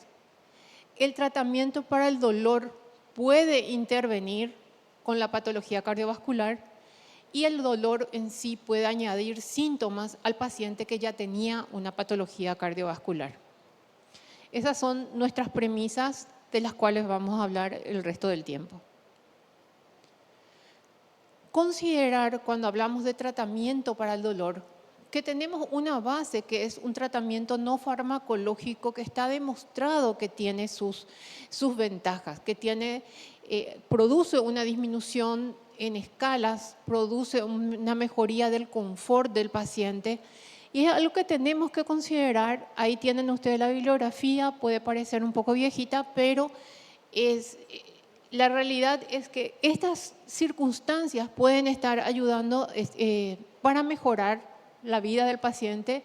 Se puede usar mindfulness, yoga, pilates, tai chi, terapias neurocognitivas. Muchísimas herramientas hay que tendríamos que estar familiarizándonos o en todo caso saber quién las hace para poder trabajar en conjunto.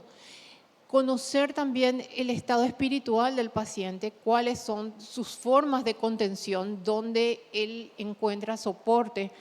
Y como les decía hace un rato, ver el soporte familiar y social con que tiene el paciente, porque no es una cuestión de estar solo afrontando y como ustedes saben, el dolor de repente le cansa no solo al paciente, sino también a la familia que está harta de estar escuchando quejas todo el tiempo, ¿verdad? Pero necesitamos nosotros afianzar esa situación, este soporte. Algo que cuando me pidieron este tema era buscar y decía yo, ¿qué yo sé de los AINES y las enfermedades cardiovasculares? Y bueno, tenía una idea de algunas cosas, pero encontrar que realmente los AINES se asocian a una mayor frecuencia de eventos cardiovasculares fatales y no fatales. Esa es una premisa ampliamente probada por muchísimos estudios y podemos ver cuál sería el mecanismo, por qué los AINES van a estar causando en sí un aumento de los eventos cardiovasculares. Desde muerte, cardiopatía isquémica, accidentes cerebrovasculares, fibrilación auricular, insuficiencia cardíaca, tromboembolias, porque el mecanismo fisiopatológico promocionado, y esto es válido tanto para los que son tanto COX selectivos como no, es que la inhibición de los COX produce una disminución de la producción de prostaciclina, que sabemos que es un vasodilatador y que es un inhibidor, colabora con la inhibición plaquetaria. Se produce la inhibición del tromboxano A2 y de ahí tenemos la trombogénesis. O sea, nuestra premisa va que los AINES realmente pueden estar ocasionando por este mecanismo un aumento de los eventos cardiovasculares, como les decía, fatales y no fatales. Y el tema que les voy a mostrar dentro de un rato es que ese aumento de los eventos cardiovasculares se da tanto en personas que tenían factores de riesgo o que ya tenían enfermedades cardiovasculares como en las que no. Y además de ese efecto de los AINES que es capaz de causar trombogénesis, tenemos los efectos renales que tiene, los efectos sobre los electrolitos, sobre los líquidos, el efecto renal directo que puede producir y todo eso viene a acarrear un aumento del riesgo cardiovascular total del paciente. ¿Cuáles son los determinantes de riesgo cuando tenemos al paciente, tanto con los determinantes de riesgo? Le tenemos las características del paciente, que son la edad, la presencia de enfermedades cardiovasculares previas, el sexo masculino, si tiene diabetes, hipertensión, si fuma, que en la imagen anterior vieron que estaba también el tema del óxido nítrico y de las células endoteliales. Todas esas circunstancias vienen a aumentar el riesgo de que estos AINES ocasionen realmente daño en el paciente. También está la adherencia del paciente al uso del fármaco. ¿Qué pasa con las características del fármaco en sí? Está la dosis que se usa, la periodicidad y el tiempo de uso que tiene el paciente.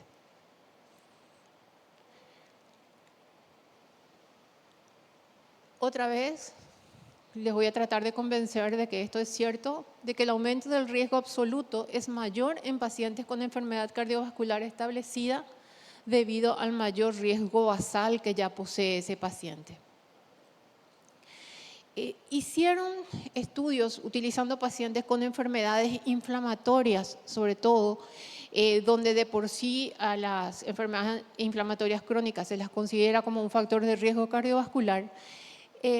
Hicieron comparaciones del uso de diclofenac a dosis altas, entiéndase a 150 miligramos día, y también con ibuprofeno y con celecoxib, y notaron un aumento del riesgo cardiovascular fatal con los 3 grupos de fármacos en pacientes que no tenían un riesgo, una enfermedad cardiovascular establecida previamente. O sea, este estudio aplicaron en personas que no tenían enfermedad cardiovascular previa, le dieron diclofenac, le dieron ibuprofeno y también celecoxib a máximas dosis y consiguieron iguales rangos de enfermedad cardiovascular subsecuente. En este estudio cambiaron el diclofenac por el naproxeno, consiguiéndose lo mismo. El efecto fue el mismo. El estudio fue bastante grande, donde hicieron con más de 24.000 personas a 3 años, con patologías similares, eran artritis reumatoidea y osteoartritis, y eran iguales los resultados. La disquisición que les hago acá, la salvedad, es que todos estos trabajos se hicieron con celecoxib debido a que es lo que está aprobado en Estados Unidos. Pero se replicaron estos estudios con etoricoxib, que es lo que nosotros tenemos también disponibles acá en el país, y no se encontró una diferencia entre el etoricoxib y el diclofenac en cuanto a eventos cardiovasculares. Puede que haya una diferencia importante en lo que son síntomas gástricos, pero en el uso crónico no hay mayor diferencia.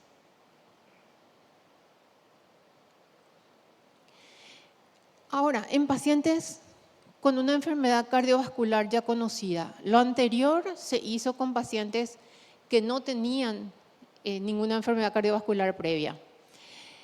Lo interesante fue que ese estudio que les mostré recién, que era el estudio bastante grande, hicieron realmente 2 ramas similares. 24.000 personas les había dicho que estaban asignadas a la parte de los pacientes sin riesgo cardiovascular previo, pero sin enfermedad cardiovascular previa, pero también asignaron un número similar de personas que sí ya tenían una enfermedad cardiovascular, asignaron las mismas drogas y el mismo tipo de estudio y encontraron un aumento de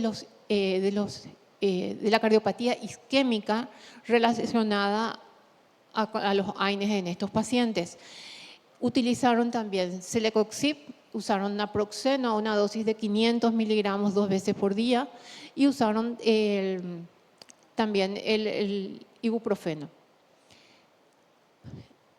Encontraron también que independientemente del tipo de AINES utilizado, aunque en esta publicación se usaron tanto los selectivos como los no selectivos, que pueden ocasionar un aumento de la presión arterial.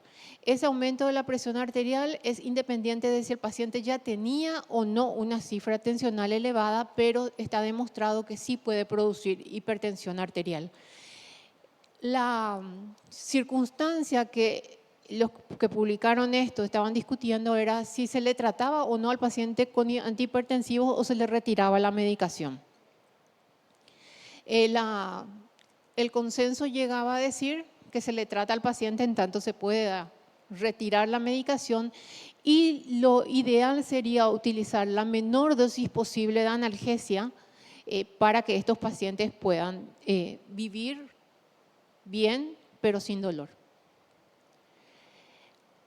Los AINES con la insuficiencia cardíaca, la misma cuestión.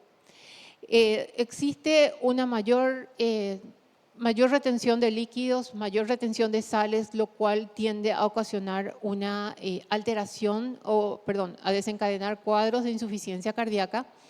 Pero en personas que tienen una insuficiencia cardíaca previa, el riesgo es mucho mayor. La situación que tenemos sería de atrevernos a usar, y las guías hablan de poder utilizar paracetamol, poder utilizar terapia no farmacológica y poder utilizar medios locales para el dolor. Por eso que es importante diferenciar fisiopatológicamente cuál es la causa del dolor para ver si agregamos amitriptilina u otras medicaciones que puedan ser precisas para lo que es un dolor neuropático. Atrevernos a desescalar en el dolor, en la terapia del dolor, y así también saber cuando estamos escalando hacia dónde escalar. Podemos utilizar naproxeno, que demostró una cierta seguridad, lo mismo que los COX-2 selectivos. Con los demás AINES no hay ventaja, inclusive el riesgo es mayor en personas con riesgo cardiovascular establecido. Recordar también que estábamos hablando de que los antiinflamatorios tienen su efecto antiagregante plaquetario, y eso sumado al uso de aspirina que muchos de nuestros pacientes tienen, eso hace que aumente el riesgo de sangrado, y no solamente de sangrados digestivos, sino también fracturas, sangrados por fracturas o por traumatismos varios.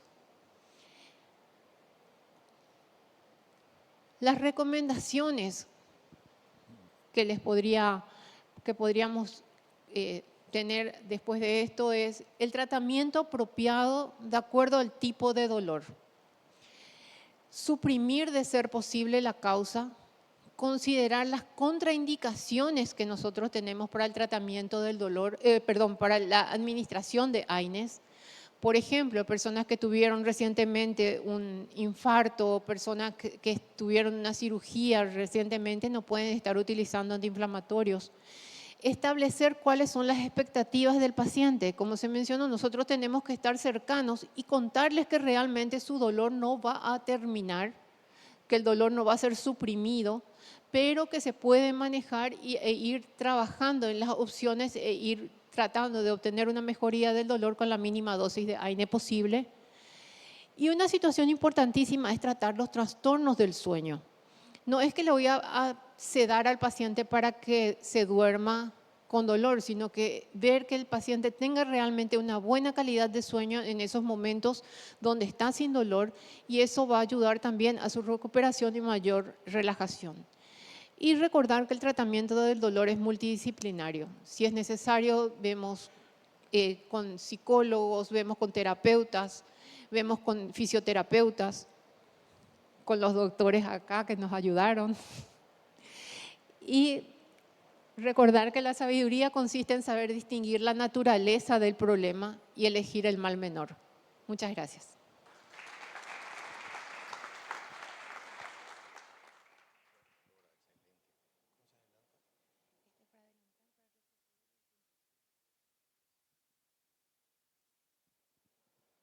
Muchas gracias a la comisión directiva de la Sociedad Paraguaya, muchas gracias doctor Mario, doctora Giovanna, doctor García.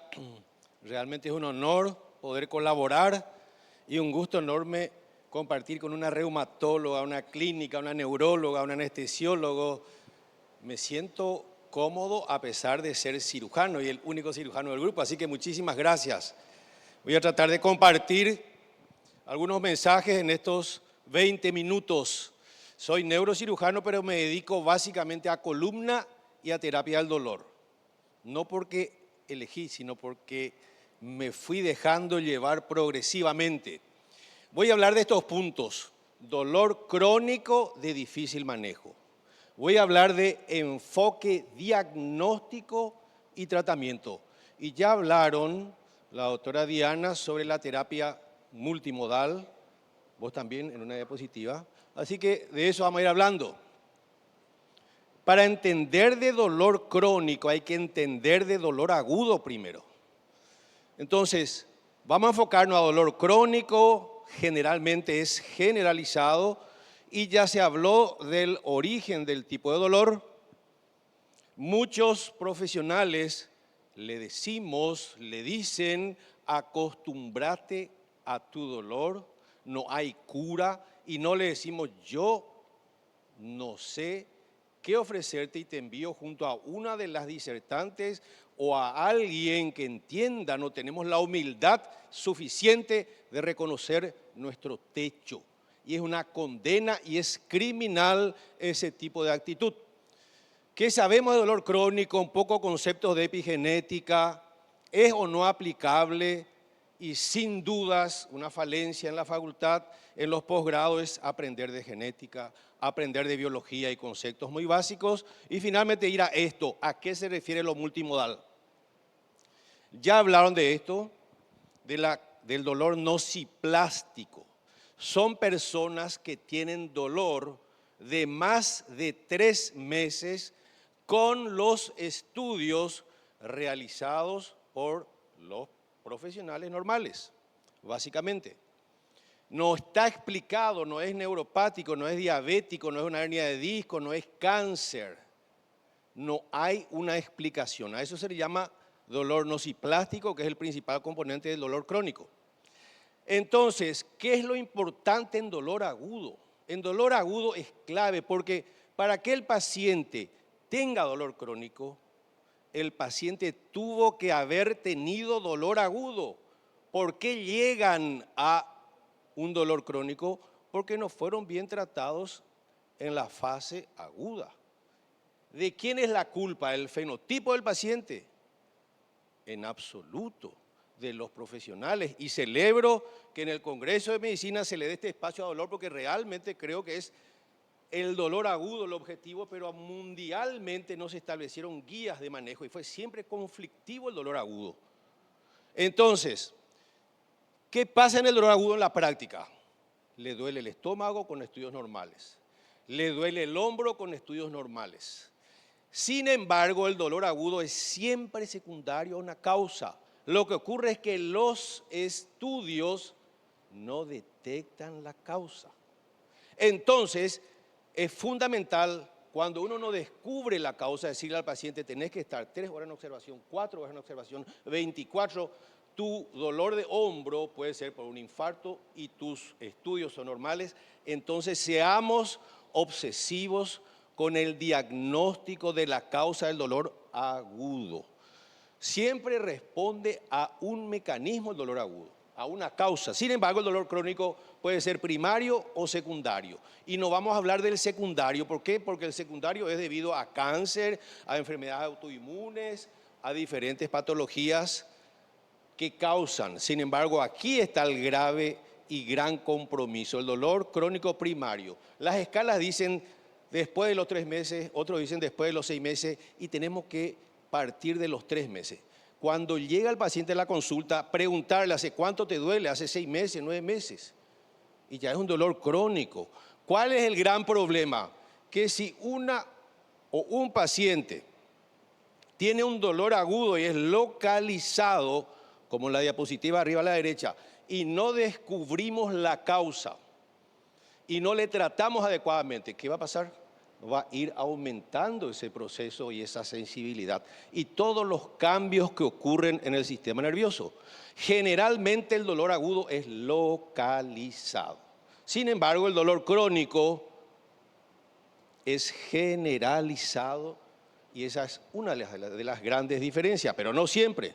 ¿Cuál es la diferencia fisiopatológica clave?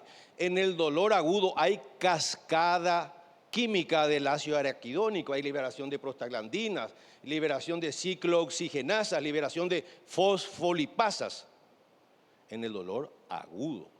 Sin embargo, en el dolor crónico no existe ninguna cascada. Entonces, a la paciente del doctor Sosa con artrosis de rodilla de 4 meses le dábamos diclofenac y no le va a hacer nada. Su principal mecanismo de dolor pasa a ser neurológico o neuroplástico o cambios en su sistema nervioso periférico o central. Y eso es muy importante entender. Ejemplo, como esta paciente que está marcando abajo a la izquierda, está marcando un dolor focalizado. Y si no le cuidamos, va a evolucionar como el del medio o como el de una paciente que está a la derecha con fibromialgia. Con fibromialgia vino con ese diagnóstico, dolor 10 en 10 y dolor generalizado. Años de tratamiento por diferentes colegas. Entonces hay que utilizar toda la tecnología y entre ellos uno de los estudios que nos ayuda se llama termografía y te muestra un proceso focal o generalizado o diferentes tipos de procesos. De esto se habló y enfocarnos al dolor nociplástico crónico primario es el problema. El dolor crónico secundario es mucho más fácil de tratar. ¿Qué estudios hacer en el dolor crónico primario de causa desconocida? Hay que hacer todos los estudios posibles, porque le duele todo a la paciente. Le duele, fíjense cómo estaba en el mapa del dolor que completan antes de la consulta, le dolía la cabeza, la espalda, el pecho, las rodillas. Entonces hay que hacer todos los estudios posibles. Ejemplo, electromiografía de 4 miembros. Ejemplo, centellografía de cuerpo entero. Es importante decirle al paciente no hay cáncer. No tenés nada a nivel óseo. Hay una hipercaptación en tal lugar y tiene que ayudarnos la reumatóloga, este otro colega, pero hay que exagerar con los estudios a favor del paciente. ¿Qué sabemos los médicos hoy de la sarcopenia? Esa paciente con problema de rodilla, si tiene una atrofia muscular y sarcopenia, va a volver a tener después de poco tiempo. Entonces tenemos que cuando miramos una resonancia, diagnosticar porque está clasificada la sarcopenia. Entonces, en base a eso, en nuestro grupo de trabajo, si todos los estudios son normales, opción 1, el dolor es crónico primario, nociplástico. Si los estudios osteoarticulares son anormales, hay componente musculoesquelético. Si los estudios neurológicos son anormales, dolor neuropático. Si hay varias alteraciones, dolor mixto. Básicamente tenemos que llegar a esos diagnósticos con los estudios. La señora Elena, 61 años, le vieron varios profesionales, 5 años de tratamiento. Ella fue la que pintó el mapa del dolor. Fíjense, tratada por fibromialgia y va a una consulta más. Tratada por todos, me refiero médicos psiquiatras, médicos endocrinólogos, médicos neurólogos, todo lo que se puedan imaginar, incluso fuera del país. Le hicimos varios estudios, fíjense, vino junto a nosotros en realidad por un dolor lumbar.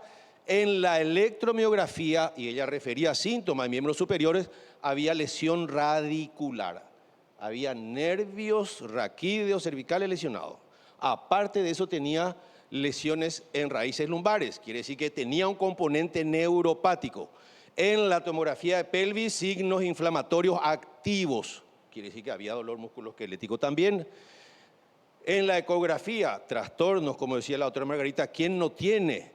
Diabetes, enfermedad renal crónica, síndrome depresivo, y estaba en tratamiento con varios medicamentos. Esa es la planilla que le hacemos completar a los pacientes para ver algunos puntos importantes. El índice de dolor generalizado y la escala de gravedad de síntomas que se usan hoy para el diagnóstico de fibromialgia en las guías de manejos americanas, europeas.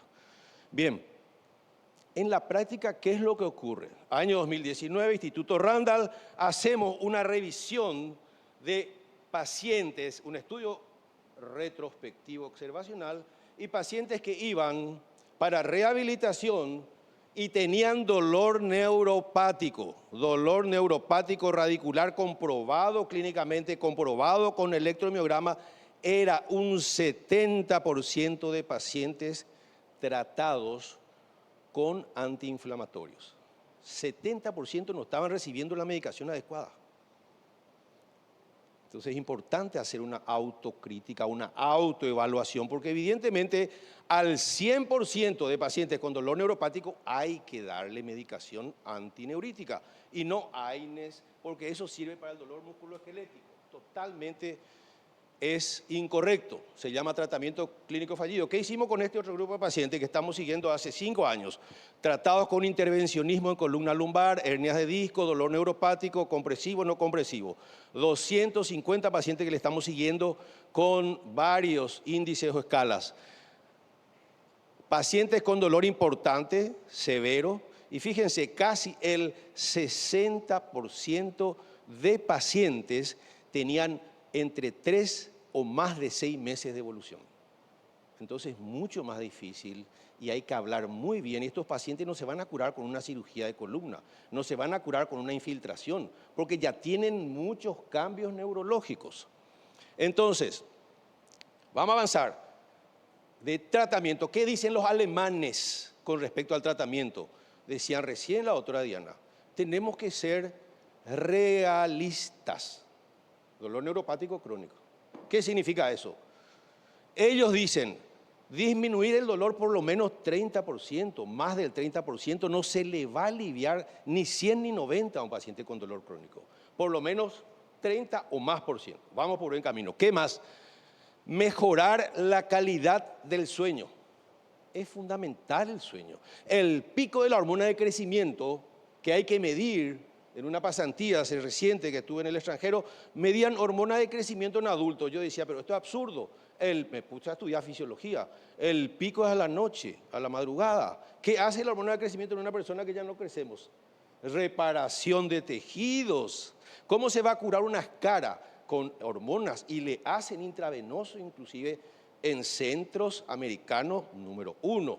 Entonces, calidad del sueño, mejoría de la calidad de vida, la preservación de las actividades sociales, mantener la posibilidad que el paciente trabaje y mejorar la funcionalidad, básicamente. Eso dicen los alemanes. ¿Qué dicen los franceses? En una de las últimas escalas, no solo lo farmacológico, incorporar la estimulación periférica, la estimulación con un neuroestimulador en forma adecuada, está demostrado repetidas veces por estudio que disminuye el dolor en muchos pacientes. ¿Qué más? Ahí estaban hablando de la estimulación magnética o eléctrica repetitiva y ya se habla de otras cosas porque la idea no es hablar mucho de fármacos. Bien, ¿qué dicen los americanos? En el dolor crónico, sea por artrosis musculoesquelético o sea neuropático, dar medicación, porque un dolor musculoesquelético crónico se acompaña de neoinervación de las superficies afectadas. Entonces, esa es la medicación y esto hace casi 20 años es la misma. ¿Qué más? Diferentes tipos de terapias, terapia física, hidroterapias neuropsicológicas, vamos más ahí. No hay discusión que la estimulación del sistema nervioso es fundamental. Hay que estimular al sistema nervioso con diferentes actividades, no solo la estimulación magnética. Tuvimos pacientes que nos respondieron mucho porque a veces uno se enfoca a una técnica o a un modo, esa no es la idea. Entonces ahí entra este concepto importante de lo que es epigenética. Ahí entra esto que tampoco yo jamás aprendí ni estudié ni nada. Entender que es un campo de la biología, que se encarga de la función de los genes. El gen es parte del ADN. Esas estructuras están dentro de los cromosomas y estos cromosomas tienen en sus extremos, se acabó la pila, parece el puntero. La pucha, bueno, los cromosomas en sus extremos tienen unas puntas llamadas telómeros. Importantísimos los telómeros, como vamos a ir viendo, como está ahí abajo a la derecha. Bien, a medida que la célula se reproduce, los telómeros se acortan. La célula envejece, el cuerpo envejece y envejecemos todos. Así de sencillo es el tema. Sin embargo, las personas que realizan actividad física tienen telómeros más largos y una reducción de su envejecimiento. El ejercicio físico ralentiza. Nosotros no podemos darle a un paciente fármaco nomás. Tenemos que moverle a los pacientes. En el instituto dejamos de comprar aparatos porque en las escuelas de kinesiología le ponen aparato y le enchufan aparato. Y esa no es la salida. Es moverle a los pacientes el objetivo. Fíjense, el envejecimiento biológico, sin lugar a dudas. Entonces, a medida que avanzamos en edad o que tenemos mala nutrición obesidad, falta de ejercicio, estrés, nuestros telómeros se van acortando. Premio Nobel 2009 de Medicina, ella es bioquímica con un grupo de americanos, australiana, radicada en Estados Unidos muchos años, descubrió la telomerasa, que es una enzima que protege a los telómeros. ¿Para qué sirve este descubrimiento? ¿Para qué es lo que es importante? Porque las comidas, por ejemplo, ¿tienen o no tienen telomerasa? Tienen telomerasa. La alimentación en los pacientes con dolor es fundamental. Y está demostrado la alimentación pro y antiinflamatoria. Es como a una persona con una altísimo nivel de colesterol, triglicéridos, LDL, le estemos dando carne roja o carne de cerdo. Por un lado le damos rosuvastatina, remedio, por otro lado le damos veneno. Tenemos que aprender de estos conceptos. Bien, eso dice el Instituto Nacional del Cáncer de Estados Unidos. Fíjense la referencia, todas bien referenciadas. ¿Cuáles dañan la telomerasa? Carnes rojas, alcohol, bebidas azucaradas. Perfecto, fíjense lo que dicen con respecto en la Universidad de Harvard al mindfulness, que ya se habló, a la meditación básicamente. Porque una cosa es alimentación, otra cosa es ejercicio, otra cosa importante, meditar y las emociones relacionadas más a lo psicológico y a espiritual. Y finalmente el sueño, son puntos muy importantes. Y estas emociones van relacionadas a nuestros pensamientos. El tipo de vida que escogemos, lo primero a hacer la mañana, agradecer por poder levantarnos. ¿Cierto, doctor Lando? Agradecer el tipo de vida o decir, hoy está medio nublado el tiempo. El tipo de vida que escogemos o a la que le escogemos. A la pucha, hace calor otra vez, hoy hay mosquitos ya otra vez, hoy. Eso es fundamental porque influye muchísimo en el sistema nervioso en pacientes con dolor. Esta es la paciente tratada. Tenemos un programa para dolor crónico en el instituto y entonces le hacemos esto a los pacientes, ver por varios especialistas. Terapia farmacológica, terapia física, todos hacemos eso. Terapia cognitiva, hay que ver porque el dolor achica el cerebro, atrofia, disminuye el volumen cerebral, así de grave es. Entonces, terapia cognitiva, hidroterapia, acupuntura, que no hay centro de dolor en el mundo, me refiero a centros importantes que no hagan acupuntura y está más que demostrado el mecanismo de acción, la liberación de neurotransmisores. Perfecto, ¿qué más? Neuropsicología, tiene mucho que ver con la resiliencia. No tengo una mano, pero estoy vivo y le voy a ver a mi hijo hoy. A eso se le llama a los israelíes. Cuando fueron secuestrados y matados por el grupo Hamas, al día siguiente se les trajo un equipo médico y psicológico.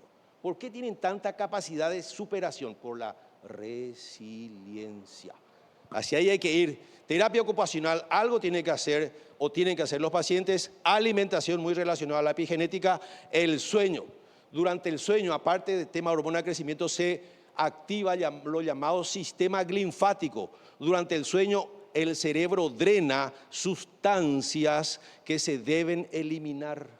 De lo contrario, vamos a tener Alzheimer o trastornos cognitivos o deterioro y está más que demostrado el sistema linfático de su utilidad.